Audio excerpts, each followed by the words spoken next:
자, 자존감을 높이는 사모의 인사법 기억나시나요?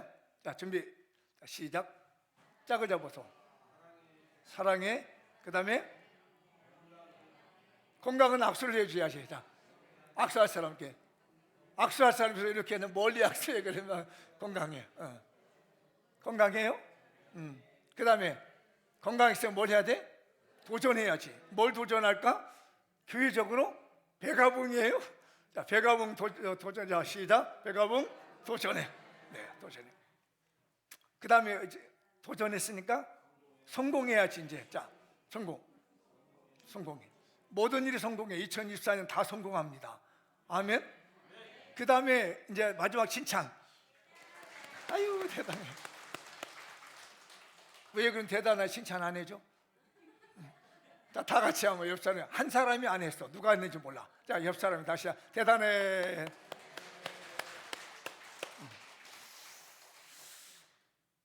제가 이거 받은 거는 저는 확신이 섭니다. 대단한 일 많이 있을 거라고. 아멘. 오늘 약간 구멍이 나고 약간 깨진 항아리 하나가 있었습니다. 근데 주인은 이 항아리를 버리지 않습니다. 항상 지고 다니는 거예요. 물을 옮길 때도 이상하게 자기를 안 버리는 거예요. 깨진 거를. 구멍 나서 물이 이렇게 줄줄 새는데, 그러니까 물을 담으면은 항아리는 물이 빠지면 안 되잖아요. 근데 이 항아리에 물을 담으면 줄줄줄줄 새는 거야. 이 항아리가 생각했어요. 왜 이렇게 금이가 구멍난 나를 버리지 않을까? 항상 의심했습니다. 근데 오늘도 역시 마찬가지로 주인이 물을 거기다 크게 담아. 그러더니 이렇게 다 뒤에다 치고 갑니다. 근데 자기는 너무 미안한 거야. 주인이 물을 옮기는데 물이 다 새버리는 이 항아리가 너무너무 미안했어. 그래서 이번에 용기를 내가지고 주인에게 물어봤습니다. 주인님,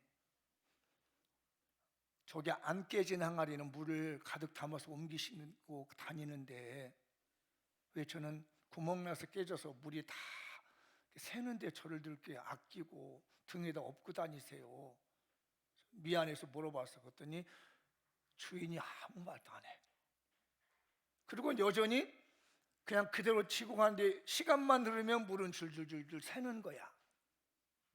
그러더니 어느 길만큼 들어서서 멈추더니 이 항아리에게 주인이 말합니다. 얘야, 네 주변을 한번 살펴보렴. 그랬더니 그 길가에 꽃이 쫙 피어 있는 거예요. 주인님, 꽃이 피어 있는데요. 그렇지. 이 꽃이 이 메마른 땅에서 어떻게 피었을까? 누군가가 물을 줬겠지. 맞아요. 네가 물을 준 거야. 너의 구멍난 그 틈을 사이서 네가 물을 뿌려줬기 때문에 이 아름다운 꽃이 필 수 있었던 거야. 우리 주님은 우리가 흠이 있고 아픔이 있는 걸 버리지 않으시고 그 아픔과 쓰라림, 약점이 오히려 강점이 되게 하셔서 세상에 복음의 꽃이 피게 하시는 줄 믿습니다. 우리 주님이 세우시는 사람이 있습니다. 오늘은 제가 우리 주님이 어떤 사람을 세우시는 건가에 대한 말씀을 나눠볼까 합니다. 한번 읽어볼까요? 시작. 주님은 우리의 강점, 곧 좋은 성품을 사용하십니다. 좋은 성품을 가집시다. 한 번만 더 읽어볼까요? 시작. 주님은 우리의 강점, 곧 좋은 성품을 사용하십니다. 좋은 성품을 가집시다. 자, 앞뒷번에서 권하시게 좋은 성품을 가집시다. 주님은 당신의 강점을 쓰십니다. 시작. 여러분, 장점과 강점이 뭔지는 아시죠? 별도로 설명하지 않아도 좋죠? 깨진 항아리의 강점은 물이 샌다는 거였습니다. 깨지지 않는 항아리는 물이 새지 않습니다. 그건 다른 데 쓰는 거죠. 깨진 항아리에서 강점 물이 새기 때문에 수고하지 않더라도 그냥 지고 가면 물이 줄줄줄 나와서 물을 줄 수 있는 거죠. 하나님께서는 우리를 이 땅에 보내실 때 다 한 가지 강점을 주셨습니다. 그리고 우리 주님이 그 제자들을 부르신 거죠. 그 중에 오늘 제목에 이제 나온 대로 제자들이 나오고 세우신 사람이 12명이 나옵니다. 그 중에 제가 오늘 설교를 여러분에게 드릴 사람은 빨간 글씨로 써 있는 사람만.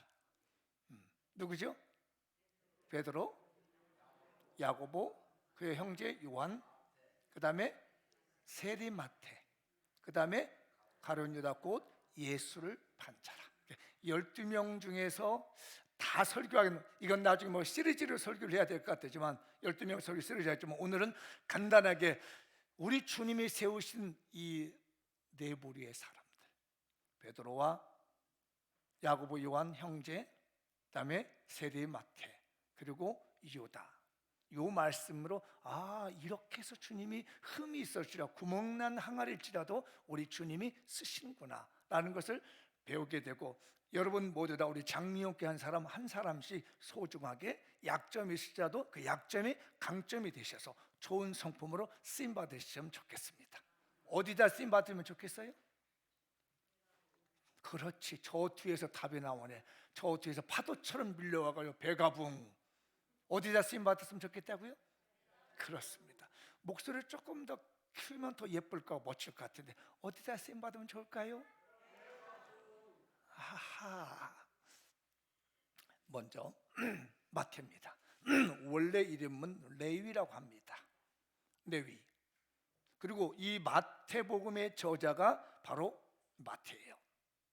이 사람은 원래 직업이 아까 세리라고 나왔죠. 세리 마태. 세관원 중에는 이 당시에 두 종류가 세관이 있었답니다. 세리가 세무직원이죠. 세무직원이 두 명 있었는데 하나는 일반 세를 받는, 하나는 관세를 받는 이런 세무 공무원이 있었답니다. 이건 로마 정부가 고용하고 있는 거죠. 공무원이었습니다.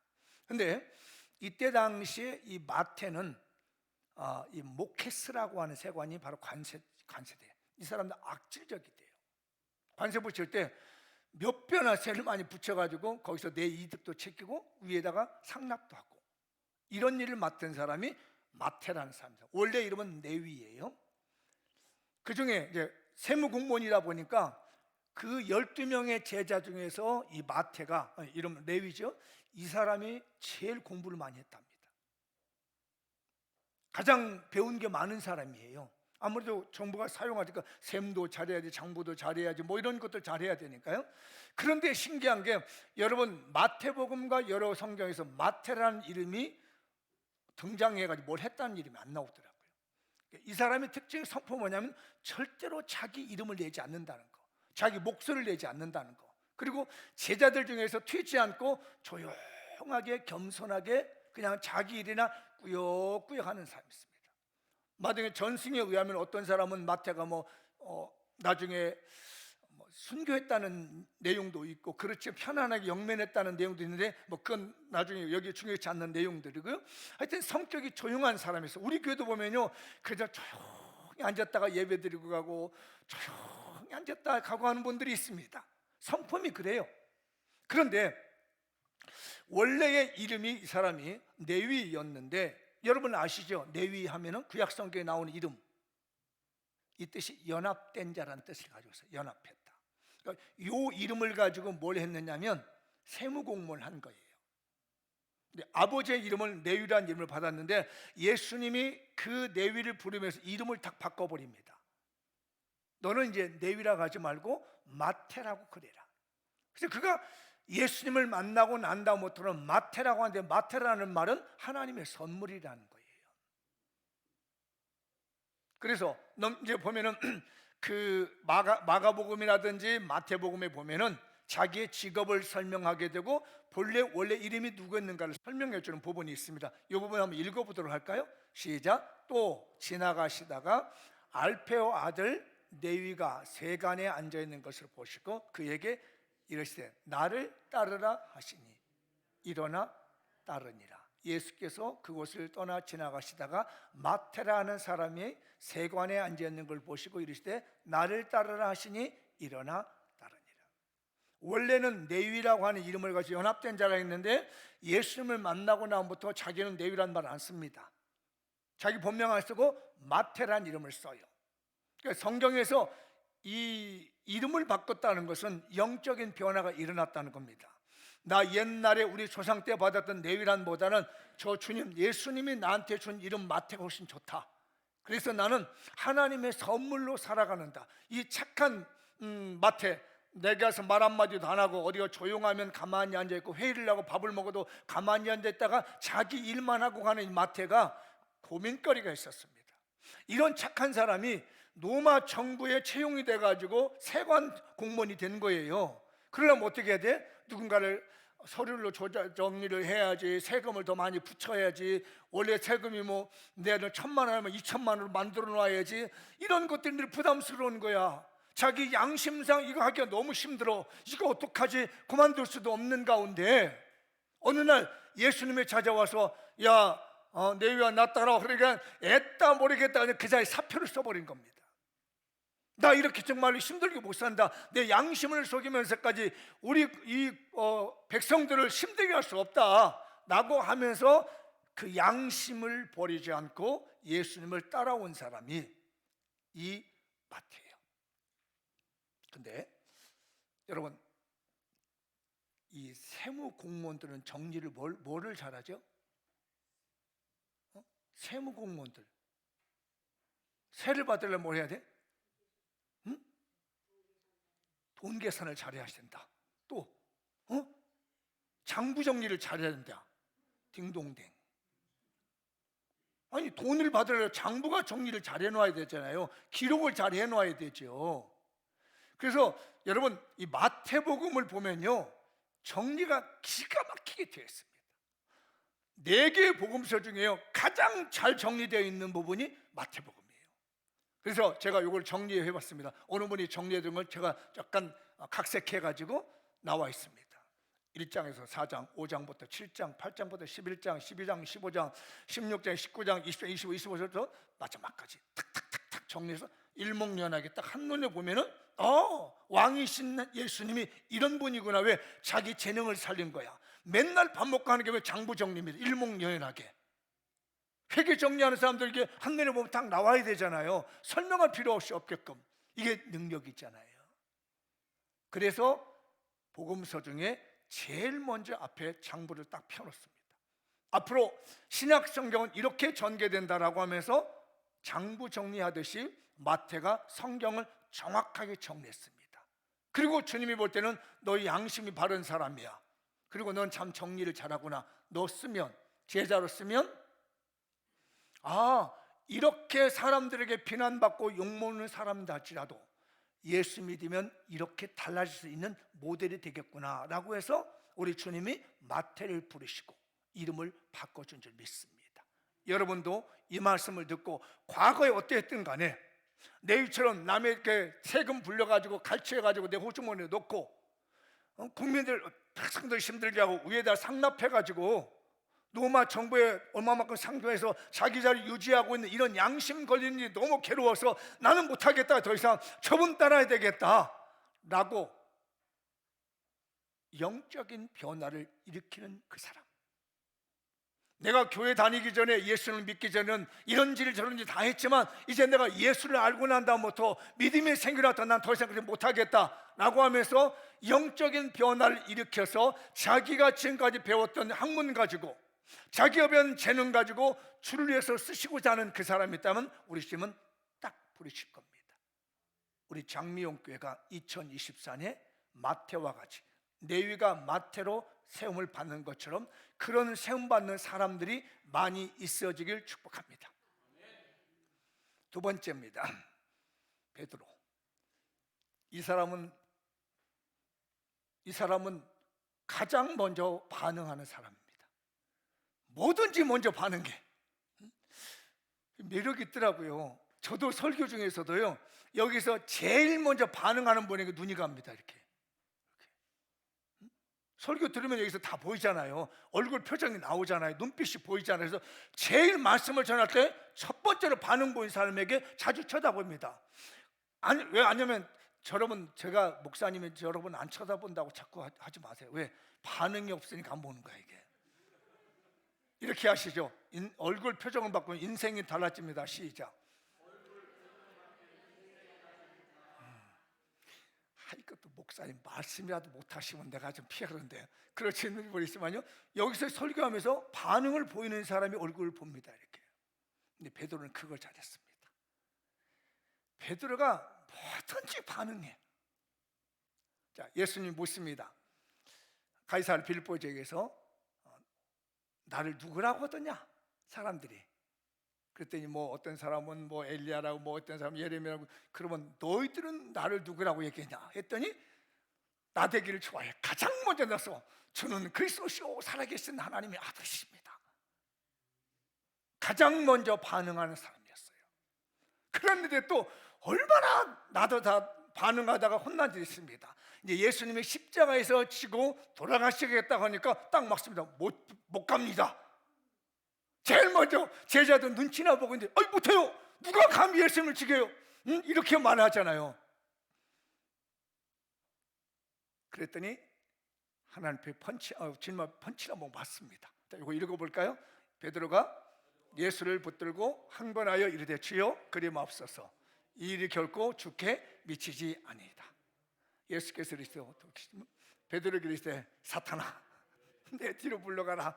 너는 나를 넘어지게 하는 자로다. 네가 하나님의 일을 생각하지 않고 도리어 사람의 일을 생각하는도다. 하여튼 뭐든지 먼저 반응하니까 사탄은 물러가라는 거예요. 여러분 생각해봐요. 목사님이 절대 그럴 리 없어요. 사탄은 물러가 이러면 어떻게 할 때요? 신집사님 기분 언짢겠지. 나는 목사님 도와준다고 말했는데 목사님 사탄아 물러가라는 거야. 아니 베드로는 좀 주님이 이렇게 잡혀가면 안 되고 십자가 좀 안 된다고, 내가 안 되죠 막아야죠 나가는데 사탄은 물러가랍니다. 근데 현장에 또 그랬죠. 예수님이 체포당하는 밤이었습니다. 잡혀가니까 혹시 베드로가 뭔 일 한지 아세요? 칼을 빼가지고 제사장의 종 말구의 귀를 잘라버린 거예요. 하여튼 뭐든지 나서기를 좋아하고 먼저 반응하기를 좋아했습니다. 그런데 회개도 제일 먼저 합니다. 예수님 닭이 2번을 위해 3번 부인한다고 그랬잖아요. 그 생각이 나서 제일 먼저 회개부터 합니다. 읽어볼까요? 이에 베드로가 예수의 말씀에 닭 울기 전에 네가 3번 나를 부인한다 하심이 생각나서 심히 통곡합니다. 먼저 반응합니다. 다 제자 눈치만 보고 있는데 다 먼저 나서는 거예요. 그랬더니 오늘 본문에도 첫 번째로 씁니다. 항상 베드로, 야고보, 요한이라고 말하고 있어요. 어떤 일이든지 먼저 나서서 주님의 일을, 이게 좋은 일이 나쁜 일이 하든 먼저 나서는 사람, 먼저 우선적으로 내가 하죠, 제가 하겠습니다라고 하면서 나서는 사람이 있다면 하나님이 그 사람을 쓰는 줄 믿습니다. 우리 교인들이요, 모든 일에서 우선적으로 앞장설 수 있는 성도가 되어 주십시오. 그러면 주님이 그렇습니다. 앞장섭시다. 앞뒷분에게 배가 부흥 앞장섭시다. 다시 한번 배가 부흥 앞장섭시다. 네, 축복받는데 앞장섭시다. 축복받는데 앞장서세요. 모든 일에 베드로가 앞장. 그러니까 주님이 다 베드로 먼저 세웁니다. 무슨 일이든지. 다음에 볼게요. 이제 이번에는 야고보와 요한. 야고보는 뜻이 약탈자, 발 뒤꿈치를 잡았다는 그 야곱이 가지고 있는 것이요, 히브리어는 야곱이라고 하고 이걸 헬라어로 옮길 때는 야고보, 영어로는 제임스라고 합니다. 이게 약탈자라는 뜻이죠. 뭐든지 강탈해 가는 사람. 요한은 그에게 요한은 은혜롭다라는 뜻을 가지고 있습니다. 그에는 이렇게. 근데 요 성격이 얼마나 불같았냐면 예수님이 이 형제에게 별명을 붙였습니다. 보아너게. 그게 뭐냐면 천둥 번개불이래요. 가만히 보니까 어떻게 성질이 급한지 몰라. 특히 자기가 중요한 사람 되기를 원합니다. 항상 으뜸이기를 원해요. 베드로는 좀 달라요. 먼저 뭐든지 하려고 해서 으뜸되려는 마음은 없었어요, 베드로는. 근데 여기는 항상 자기가 높은 자리에 있어야 돼. 이게 못 견디는 사람이야. 낮은 자리에서 못 견디는 사람, 성질이 불같은 사람. 그러니까 야, 니네 형제는 보완하게라. 야, 천둥의 아들 번개뿌리다 니네들이야. 네 성격들 왜 이렇게 번개냐? 라고 이건 비아냥거리는 게 아니라 그들에게 설명해 준 거죠. 이 태도가 나옵니다. 예수님이 예루살렘으로 이렇게 가려고 하는데 사마리아를 거쳐서 가야 됩니다. 오래전부터 유대인들과 사마리아 사람들은 적대 관계예요. 제가 이 배경을 설명하려면 시간이 너무 많이 걸리기 때문에 어쨌든 수백 년 동안 감정이 묶었어. 정통 유대인들은 자기가 유대인에게 높은 지이고, 사마리아인들은 미안합니다, 개 같은 사람이라고 했습니다. 왜? 아수르 사람과 혼혈족이 됐기 때문에 사람 취급을 안 하는 거예요. 그래서 갈 때는 사마리아에서 지나가지 않습니다. 유대 땅을 보면은 북쪽에 갈릴리라는 동네가 있고요, 중간에 사마리아라는 동네가 있고, 맨 남쪽에 유다라는 동네가 있는데, 유다의 이 사람들이 갈릴리로 가려면 직선으로 사마리아를 통과해야 되는데 안 가요. 어디 가냐면 조금 보면 요즘은 요르단강 건너가지고, 지금은 요단강 건너서 그 지역 돌아서들 갑니다. 근데 예수님이 하루는 그냥 이게 사마리아를 지나서 가려고 합니다. 그러면서 먼저 사람을 보내가지고 우리 주님 맞이 좀 해달라고 해라. 그랬더니 못한다고 합니다. 이 소식을 이 친구가, 이 두 형제가 들은 거예요. 아니, 우리 주님이 가신다는데 왜 안 맞아주느냐고 하면서 외친 말씀이 오늘 누가복음 9장 54절 읽어볼까요? 시작. 제자 야고보와 요한이 이를 보고 이르되 주여, 우리가 불을 명하여 하늘로부터 내려 저들을 멸하라 하시기를 원하십니까? 아니, 감히 지들이 뭔데 우리 예수님을 맞이하잖아. 주님, 하늘에서 불 내리라 할까요? 싹 쓸어버려야 할까요? 이만큼 성격이 급합니다. 아니, 왜 못해? 교회도 보면은 성격이 급하고 자기가 이렇게 높은 자리에 앉기를 좋아하는 사람이 있습니다. 이게 강점이에요. 이게 좋은 성품이에요. 남들 보기엔 되게 잘난 체 하네. 아유, 그러지만 주님 볼 때는 그게 강점인 거야. 그걸 쓰시는 거예요. 여러분, 혹시 그런 성품이 있거든, 아, 주님이 이 성품 쓰시는구나 라고 믿으시면 됩니다. 그 대신 조금 더 이제 넓어진다면 상대방도 배려하는 마음이 좀 있겠죠. 그래서 이 사람들이 바뀝니다. 얼마나 높임을 받기를 원하냐면 엄마한테 청탁을 합니다. 엄마 가서 우리 선생님한테, 나는 말 못하겠는데 선생님이 이 나라 지배하면 우리 한 자리씩 좀 달라고 좀 해주세요. 높은 자리 좀 달라고 했어요. 우리 조선시대 같으면 우의정 하나, 좌의정 하나 달라고 좀 청탁 좀 해주세요. 그랬더니 알았다. 엄마가, 여기 이제 같은 사촌지간이잖아요. 찾아갔습니다. 어머니가 아들들을 다 데려다놓고 예수님께 절했다고 그랬죠. 그래서 예수님 물었습니다. 내가 무엇 해주기를 원하냐? 자, 21절 읽어볼까요? 마태복음 20장 21절 시작. 예수께서 이르시되 무엇을 원하느냐? 이르되 이 나의 두 아들을 주의 나라에서 하나는 주의 우편에, 하나는 좌편에 앉게 하옵소서.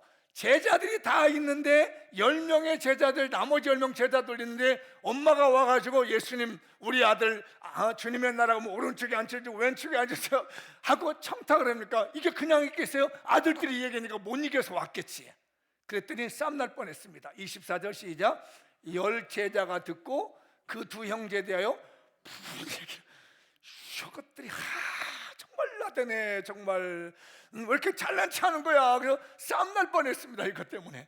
그만큼 자기를 드러내기를 좋아하고 자기 높임을 받기를 원하고 성격도 급하고 말이에요. 자기 마음대로 안 하면 하늘에서 불 내려가지고 쏟아부려고 그러고 태워버리려고 이런 생각을 가지고 있었던 거죠. 그런데 이 성품을 씁니다. 우리 제자들 중에서 가장 먼저 불같이 순교한 사람이 누구냐면 야고보입니다. 가장 으뜸되기를 좋아하고 먼저 되기를 좋아하던 야고보가 제일 먼저 주님 앞에 순교를 당합니다. 사도행전 12장 1절 2절이잖아요. 읽어볼까요? 그때에 헤롯 왕이 손을 들어 교회 중에서 몇 사람을 헤아려하여 요한의 형제 야고보를 칼로 죽이니, 으뜸되기를 좋아하더니 역시 하나님 나라에서 가장 으뜸된 사람으로 칭송받았습니다. 하나님이 쓰시는 사람이 돼야 되겠죠. 불같은 이 사랑의 사도, 그 형제인 요한이 또 얼마나 불같습니다. 그런데 그의 사랑이 들어오니까 유일하게 요한복음과 요한서신에서만 사랑이란 단어가 나옵니다. 후대에 이름을 붙여줬습니다. 사랑의 사도 요한이라고. 그 불같은 성격이 사랑으로 바뀌니까, 으뜸되기를 좋아하는 성품이 사랑으로 바뀌니까 누구든지 사랑해 줄 겁니다. 뜨겁게 사랑하는 겁니다. 대충 사랑하는 게 아니지요. 온 세계를 녹일 만큼의 뜨거운 사랑을 베풀었던 사람이 요한입니다. 읽어볼까요? 요한복음 13장 34절 시작. 새 계명을 너희에게 주노니 서로 사랑하라. 내가 너희를 사랑한 같이 너희도 서로 사랑하라. 15장 12절 내 계명은 곧 내가 너희를 사랑한 것 같이 너희도 사랑하라는 것이니. 요한만 사랑에 대한 얘기를 자꾸 말합니다. 서로 사랑하자. 여러분, 뜨거운 불같은 성격을, 사랑을 얹으셨으면 좋겠습니다. 우리 장미영교회 뜨거운 사랑하십시다. 한번 앞뒤 보내기, 우리 뜨겁게 사랑합시다. 보고 좀 얘기 좀 해요. 자, 다시 뜨겁게 사랑합시다. 손잡고 당신을 사랑합니다. 또 이 사랑한다고 이성 간에 당신을 사랑합니다 이렇게 고백하는 거 아니에요. 근데 부부간에는 괜찮아. 부부간에는 당신을 사랑합니다. 자, 부부간에는 괜찮아. 다 그렇지 않으면 그리스도의 사랑으로 날 보고 이렇게 이상하게 보지 마라. 부부간에 사랑해도 괜찮아. 왜 식어져? 다시 시작. 당신을 사랑합니다. 아이, 좀 해봐. 쑥스러워? 요한 서신에도 나옵니다. 요한 1서, 요한 3서에도 계속 사랑 얘기를 합니다. 읽어볼까요? 사랑하는 자들아, 하나님이 이같이 우리를 사랑하셨은즉 우리도 서로 사랑하는 것이 마땅하도다. 사랑하는 자여, 내 영혼이 잘됨 같이 내가 범사에 잘되고 강건하기를 내가 간구하노라.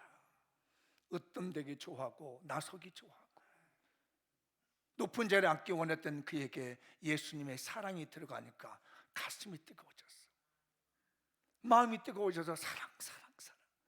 그래서 전승에 의하면 이 마지막 요한 사도가 죽는 날까지 강대상에 이렇게 앉아가지고 성도들이여 서로 사랑합시다 이 말하고 마지막 천국 갔다라는 거예요. 그 제자가 폴리캅이라고 하는 유명한 서머나 감독입니다. 이분 여기 순교했잖아요. 우리 주님은 강점을 사랑합니다.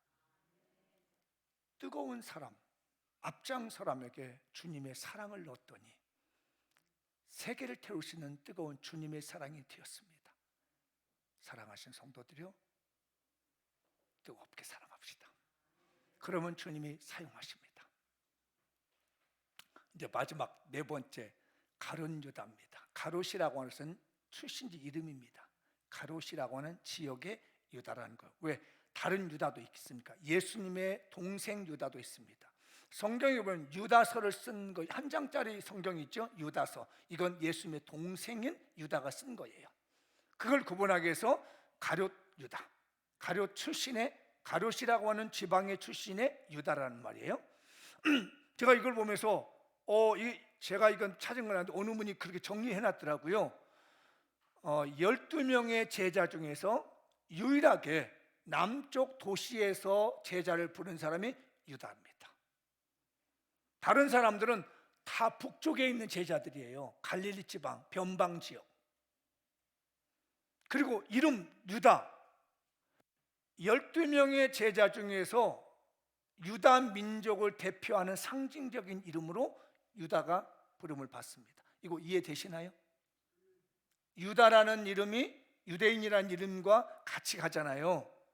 당시에 이 유다라고 하는 가롯인 유다라는 사람이 마치 당시의 유대인들을 그대로 보여주더라는 거예요. 이해되셨나요? 이 사람은 사탄의 앞잡이였고요, 탐욕의 유선자이고 도둑이었습니다. 그런데 이상하게 예수님은 이런 일을 다 알고 계셨어요. 도둑이라는 것도 알고, 양심 팔고, 유선자라는 것도 알고. 왜 유선자냐면 우리 주님이 같이 앉으면서 이 중에서 나를 팔자가 있다고 말할 때 자기는 아닌 것처럼 유선을 떨고 있잖아요. 다 제자들이 물었습니다. 주님, 내게 납니까? 납니까? 하는데도 자기는 가만히 지켜보고 있어요. 유선 떨고 있는 겁니다. 아닌 것처럼.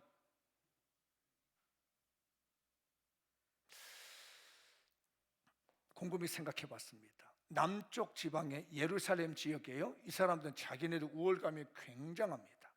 예를 들어 보면 오늘날 말하면 우리 서울, 수도 서울이에요. 갈릴리 사람들은 저 촌동네, 저 북쪽에 있는 가난한 어촌 마을에 살고 있는 사람들이 나머지 11명의 제자들이에요. 그러면 자기는 명문가의 집안이고 명문 지역에 살고 있고 정통적으로 살아온 위대한 인물이라는 거예요. 여러분, 돈을 맡기려면 이 중에서 마태가 더 쉽습니까? 유다가 쉬울까요? 마태죠. 왜? 돈 관리한 사람인. 근데 이상하게 돈을 유다가 맡습니다.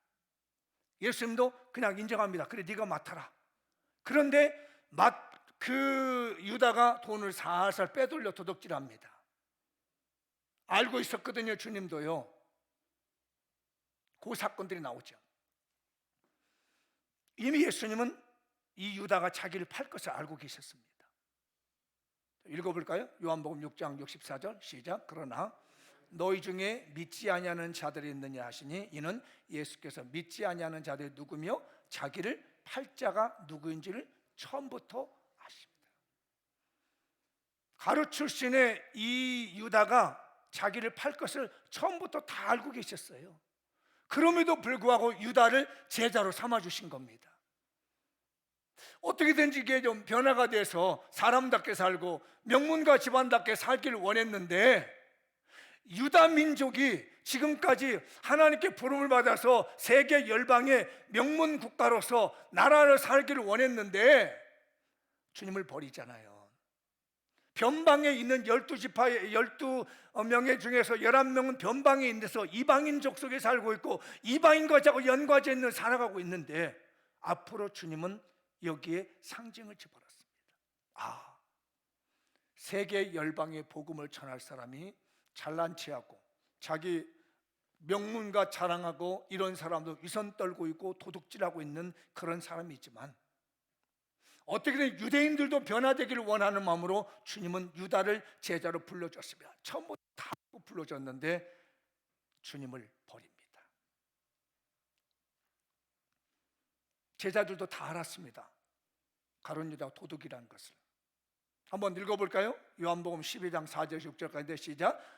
제자 중 하나로서 예수를 잡아주기를 가룟 유다가 말하되 이 향유를 어찌하여 300데나리온에 팔아 가난한 자들에게 주지 아니하니, 이렇게 말하면 가난한 자들을 생각함이 아니요 그는 도둑이다. 돈깨를 맞고 거기서 넣은 것을 훔쳐갑니다. 그러니까 예수님이 돌아가시기 직전에 향유를 부어주잖아요. 근데 가룟 유다가 막습니다. 하지 마라. 그거 팔아가 주면은 300데나리온이면은 1년 동안 근로자의 연봉입니다. 하루도 쉬지 안 먹고 하나도 쓰지 않은 고스란히 그대로 모으는 연봉이 300데나리온이에요. 그 정도 되는 어마어마한 돈을 왜 쓸데없이 예수님한테 부어버리냐, 이렇게 말한 이유는 도둑이기 때문에 그 돈깨를 빼가고 싶었던 거예요. 이것도 제자들도 다 알았습니다. 요한도 보고 알았어. 저거 도둑질해 가려고 그러네. 돈깨 자기가 맡겨주니까 도둑질 하려고 그러네. 이렇게 알고 있었다며 주님도 알고 있었죠. 사탄의 앞잡이입니다. 읽어드렸죠. 이미 말씀드렸죠. 한번 읽어볼까요? 12 중에 하나는 가룟이란 부르는 유다에게 사탄이 들어가니 마귀가 벌써 시몬의 아들 가룟 유다의 마음에 예수를 팔려는 생각을 넣었더라. 조각을 받아놓고 사탄이 그 속에 들어간지라. 이에 예수 유다에게 그래서 네가 하는 일 속히 해라. 사탄이 딱 들어가는 뭐 너 하고 싶으면 빨리 해. 사탄의 앞잡이가 됐습니다. 그가 마지막에 죽죠. 그러다가 읽어볼까요? 그때에 예수를 판 유다가 그의 정죄됨을 보고 스스로 뉘우쳐 은 30을 제사장들과 장로들에게 도로 갖다 주며 유다가 은을 성소에 던져놓고 물러가 스스로 목매어 죽은지라. 주님이 기회를 주고 좋은 성품을 가지고 있었습니다.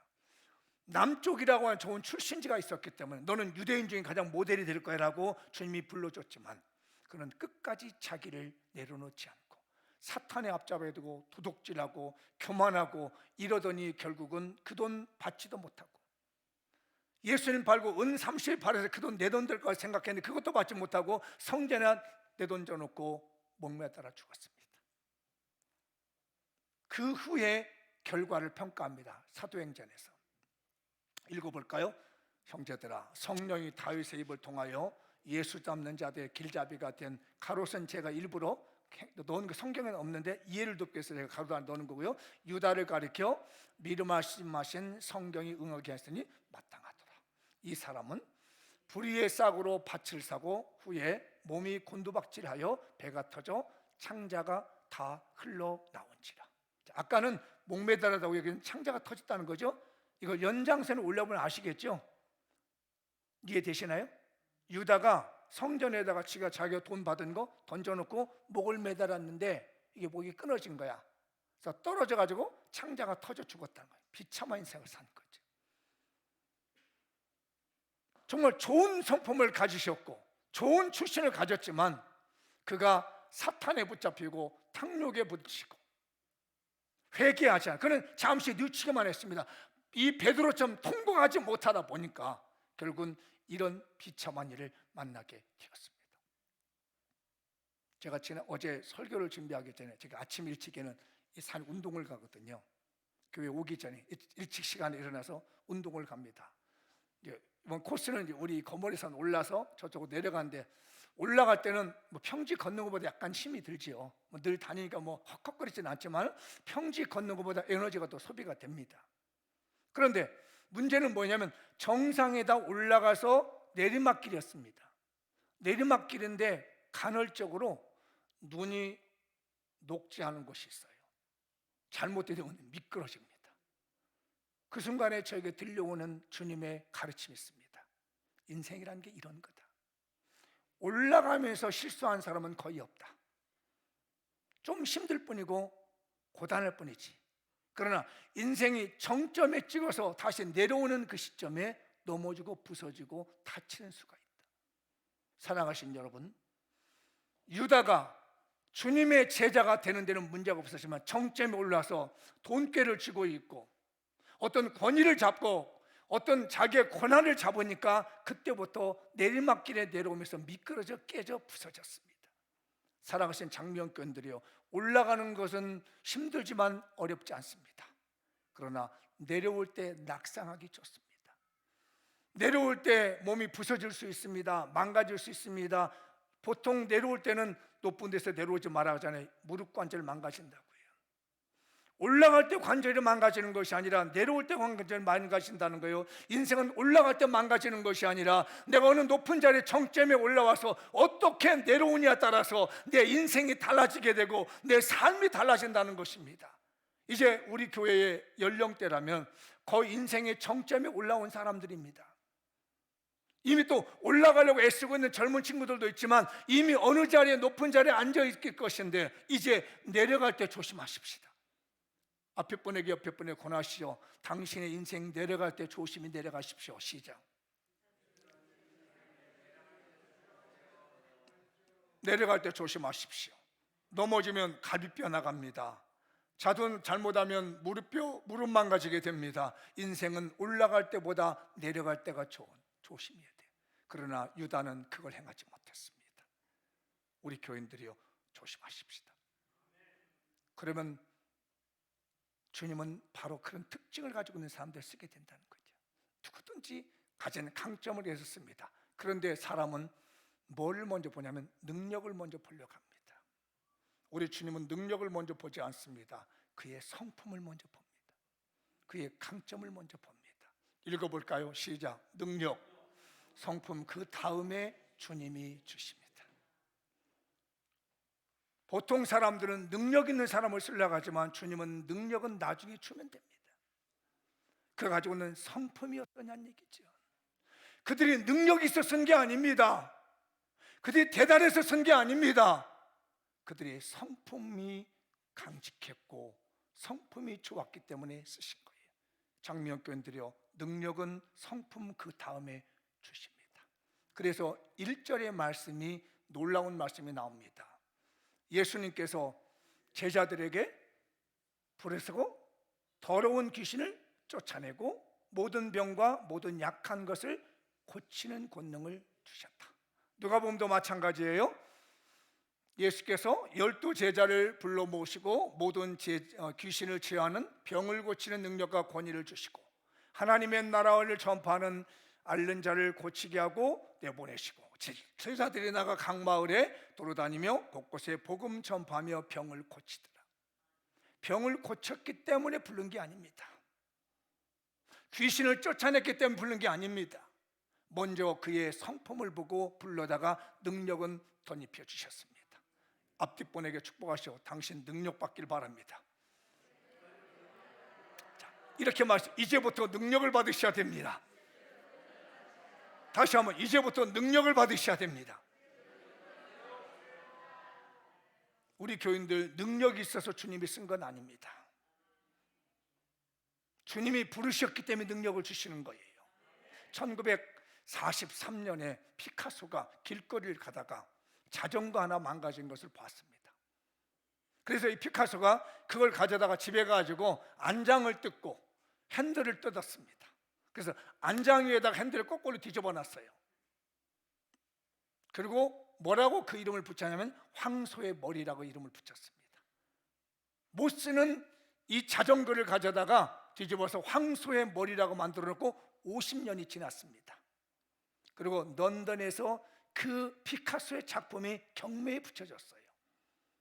혹시 여러분 얼마를 받았을 것 같습니까? 대략적으로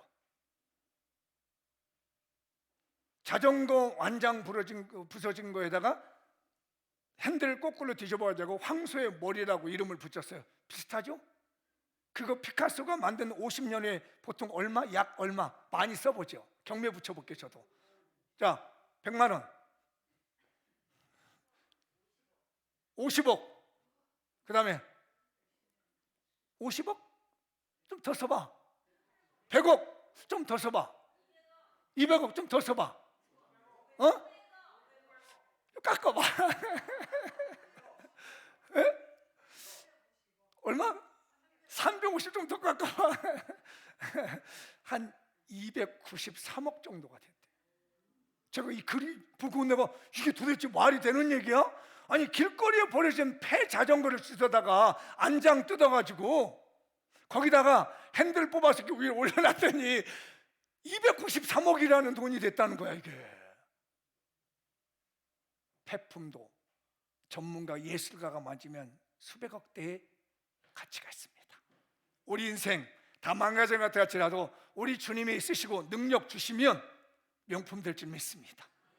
하나님이 세우시는 장미용교회가 되십시다. 마무리를 줘보겠습니다. 읽어보겠습니다. 시작. 세관은 마태, 제자 가운데서 가장 많은 교육을 받은 사람이었음에도 불구하고 자기 목소리를 내지 않는 제자, 제자들 중 튀지 않는 조용하고 겸손한 인물이었기에 세움을 받았습니다. 어부 베드로, 항상 언행이 다른 제자들보다 가장 먼저 반응을 보이는 성품이었기에 세움을 받았습니다. 야고보와 두 형제, 보아나게란 별명처럼 천둥 번개불같이 뜨겁게 으뜸으로 헌신하고 사랑하는 성품이었기에 세움을 받았습니다. 가룟 유다, 사탄의 앞잡이로 예수님을 돈 때문에 팔아버린 가장 불쌍한 인생, 부패하고 타락한 유선적인 유다 민족의 종결이라는 점에서 신앙의 씁쓸함을 남겼습니다. 주님은 제자들에게 하나님 나라를 위한 전도와 사명을 맡겼습니다. 장미용교 2024년 각자 가진 강점, 곧 좋은 성품으로 배가붕을 정복하는 ST 제자로 세움을 받으십시다. 여러분의 결단이 필요합니다. 우리 다 같이 오늘 말씀 붙들고 통성으로 기도하겠습니다. 할렐루야. 하나님 아버지 감사합니다. 우리 모두 다 성령을 따라 살아가며 믿음의 축복 있게 해주시옵시고, 하나님께 세움받을 수 있는, 주님께 쓰임받을 수 있는 복된 교인들 되게 하시고 배가붕을 성취하게 주시옵소서.